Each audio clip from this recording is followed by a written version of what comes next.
নমস্কার বন্ধুরা, আজকাল নিউজ খুললেই এই খবর আসছে শেয়ার বাজার পড়ে যাচ্ছে, ইকুইটি মার্কেটে কি ক্র্যাশ আসছে। গত এক বছরে ইকুইটি মার্কেট থেকে কোনো রিটার্ন আসেনি। গোল্ড আর সিলভারের দাম আকাশ ছোঁয়া। এই অবস্থায় কি ইকুইটি মার্কেট থেকে বেরিয়ে যাবেন, গোল্ড বা সিলভারে কি এন্ট্রি নেবেন? এই রকম বিভিন্ন ধরনের সংবাদ আর খবরেতে যারা রিটেল ইনভেস্টর, যারা আপনার আমার মতো সাধারণ মধ্যবিত্ত ইনভেস্টর, তারা খুব কনফিউজড। তো আজকের এই ভিডিওটা তাদেরই জন্য, যারা এই সমস্ত খবরাখবর দেখে শুনে কনফিউজড হয়ে গেছেন যে এখন করবেনটা কি। এই ভিডিওটা দেখে নেবার পর আশা করছি আপনার সমস্ত প্রশ্নের উত্তর আপনি পেয়ে যাবেন। এবার প্রশ্ন হলো যে কেন এত কনফিউশন? এই কনফিউশনের পিছনে প্রধান যেটা কারণ, সেটা হচ্ছে আমরা শর্ট টার্ম ডেটা দিয়ে লং টার্ম সিদ্ধান্ত নিচ্ছি।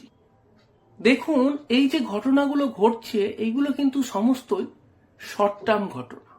এখন ঘটছে, কিছুদিন পরে এই ঘটনা আবার নতুন ঘটনায় চেঞ্জ হয়ে যাবে।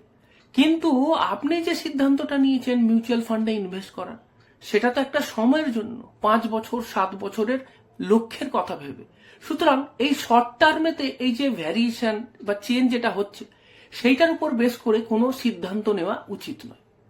2 নম্বর, সব অ্যাসেটকেই আমরা একটা সময়তে বিচার করছি, যেটা কিনা সব থেকে বড় ভুল। কারণ অ্যাসেটের নিয়মই হচ্ছে যে এটা একটা সাইকেলে চলে। কোনো একটা সময়তে সব অ্যাসেট সমানভাবে পারফর্ম করে না। যখন ইকুইটি ভালো পারফর্ম করে, সেই সময়তে গোল্ড বা সিলভারেতে অত ভালো পারফরমেন্স আসে না।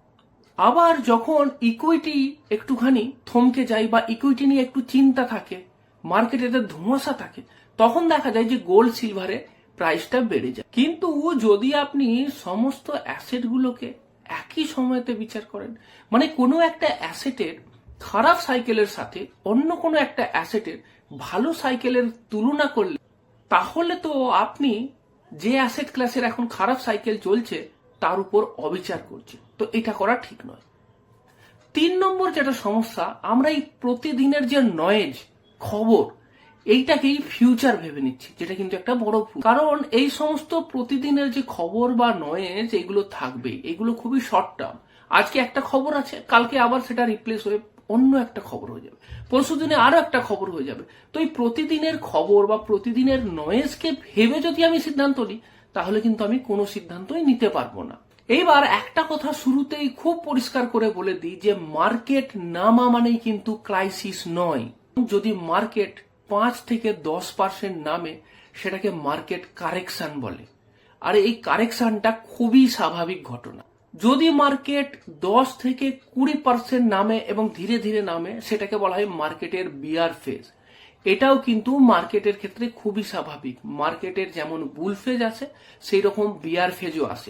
আর যদি মার্কেট 20%-এরও বেশি নামে এবং তাৎক্ষণিকভাবে নামে, তখনই সেটাকে বলা হয় মার্কেট ক্র্যাশ, যেটা কিন্তু খুবই সাময়িক এবং যেটা খুবই কম ঘটে। ইতিহাসে দেখা যায় যে মার্কেট ক্র্যাশ কিন্তু খুব কম বারই ঘটেছে। কিন্তু যদি আপনি নিউজ দেখেন, সেটা যেখানেই দেখুন না কেন, যে কোনো ধরনের কারেকশনকেই, যে কোনো কম হওয়াকেই আমরা মার্কেট ক্র্যাশ বলে চালিয়ে দিই। এইটা একটা কিন্তু বড় ভুল। এগুলো কোনোটাই মার্কেট ক্র্যাশ নয়, এগুলো সবই মার্কেট কারেকশন। মার্কেট কারেকশন খুবই স্বাভাবিক ঘটনা। এটা একজন রিটেল ইনভেস্টারের জন্য বন্ধু। আপনি যদি এসআইপি তে ইনভেস্ট করেন, রেগুলার ইনভেস্ট করেন, তাহলে আপনি বেশি বেশি করে ইউনিট পাবেন, এটা আপনার জন্য ভালো। এর পরের যে অভিযোগ, সেটা হচ্ছে যে গত 1 বছর বা 2 বছরে আমার ইকুইটি মার্কেট থেকে কোনো রিটার্ন আসেনি। কেউ কেউ বলবেন আমার মিউচুয়াল ফান্ড নেগেটিভ পারফর্ম করছে। তো এটা কি একদম অস্বাভাবিক? মোটেই না। ইতিহাস বলছে যে এইরকম 1-2 বছরে ইকুইটি থেকে রিটার্ন আসেনি বা নেগেটিভ রিটার্ন দিয়েছে, এটা কিন্তু খুবই স্বাভাবিক ঘটনা। যদি 5 বা 7 বছর ইনভেস্ট করার পরও আপনার কোনো রিটার্ন না আসতো বা নেগেটিভ রিটার্ন আসতো, তাহলে আপনি প্রশ্নটা তুলতে পারতেন। ইকুইটির বিচার করব 5 থেকে 7 বছরের পারফরমেন্সে, 1 বছর বা 2 বছরের পারফরমেন্সে নয়। এটা কিন্তু খুব ভালোভাবে মাথায় গেঁথে নিতে হবে। এবার প্রশ্ন হলো, তাহলে গোল্ড বা সিলভার উঠছে কেন? দেখুন, গোল্ড বা সিলভারের প্রাইস বাড়ার পিছনে কিছু কারণ অবশ্যই আছে। তার মধ্যে একটা হচ্ছে গ্লোবাল আনসার্টেনিটি। দেখতেই পাচ্ছেন যে পৃথিবীতে বিভিন্ন প্রান্তে কিন্তু একটা যুদ্ধংদেহী ভাব চলছে। রাশিয়া ইউক্রেনের যুদ্ধ এখনো শেষ হয়নি। এদিকে গ্রিনল্যান্ডের জমি নিয়েও আমেরিকার সাথে একটা লড়াই চলছে। আর জিওপলিটিক্যাল টেনশন থাকলে কিন্তু জেনারেলি সোনা বা রূপো বা যেগুলো সেফ হেভেন প্রোডাক্ট আছে সেখানেতে ইনভেস্টমেন্ট বাড়ে। তাছাড়া কারেন্সি রিস্কও একটা বড় ফ্যাক্টর। ইউএস ডলারের যদি ভ্যালুয়েশন কমে যায় তাহলে গোল্ডের প্রাইস বেড়ে যায়। এদিকে সিলভারের আবার ইন্ডাস্ট্রিয়াল ডিমান্ডও বাড়ছে, সেই কারণের জন্য সিলভার প্রাইস বেড়ে যাচ্ছে। কিন্তু একটা জিনিস মনে রাখতে হবে যে গোল্ড বা সিলভারের দাম বেড়ে গেছে মানে ইকুইটি শেষ হয়ে গেছে বা শেয়ার মার্কেট ধসে যাবে, ব্যাপারটা কিন্তু এই রকম নয়। তাহলে আসল সমস্যাটা কোথায়? আসল সমস্যাটা হচ্ছে যে আমরা প্রশ্নটাই ভুল করছি। আমাদের প্রশ্ন, এখন কি ইকুইটি নেব? আমাদের প্রশ্ন, এখন কি সিলভার বা গোল্ডে ইনভেস্ট করব? সঠিক প্রশ্নটা হওয়া উচিত ছিল, আমার অ্যাসেট অ্যালোকেশন ঠিক আছে তো? আমি এই অ্যাসেট অ্যালোকেশনের উপরেতে বারবার এই কারণেতেই জোর দিই। যেমন আপনাকে আমি একটা এক্সাম্পল দিতে পারি। ধরুন একজন ব্যক্তি যার বয়স 40-এর কোটায়, তিনি মডারেট ইনভেস্টর। তাহলে তিনি ইনভেস্টমেন্ট প্ল্যানিংটা এইভাবে করতে পারেন যে equity 55-60%, debt product 25-30%, gold silver বা যে কোনো ধরনের কমোডিটি 10-15%। তো এখানেতে মার্কেট উঠুক বা পড়ুক, অ্যাসেট অ্যালোকেশনটা কিন্তু যদি থাকে তাহলে কিন্তু আপনার টেনশনটা কম হবে। এইবার অনেকে বলবেন আমার ইকুইটি আর ডেট আছে, মানে আমার শেয়ারেতে ইনভেস্ট আছে বা মিউচুয়াল ফান্ডের থ্রু দিয়ে শেয়ারে ইনভেস্ট আছে, এছাড়া ডেট প্রোডাক্টেতেও ইনভেস্ট আছে, এফডি পিপিএফ এই সমস্ত জায়গাতে ইনভেস্ট আছে, কিন্তু গোল্ডে সেরকম কোনো ইনভেস্টমেন্ট নেই। বাড়িতে কিছু সোনা আছে পরার জন্য বা জুয়েলারি হিসাবে, কিন্তু আলাদা করে গোল্ডে তো ইনভেস্ট করিনি। প্রথমেই বলি, শান্ত হন, প্যানিক করবেন। গোল্ডে আপনার ইনভেস্টমেন্ট হয়নি মানে আপনার কিছু বিরাট ভুল হয়ে গেছে বা আপনার ইনভেস্টমেন্ট প্ল্যানিংটা একেবারেই খারাপ, এটা কিন্তু নয়।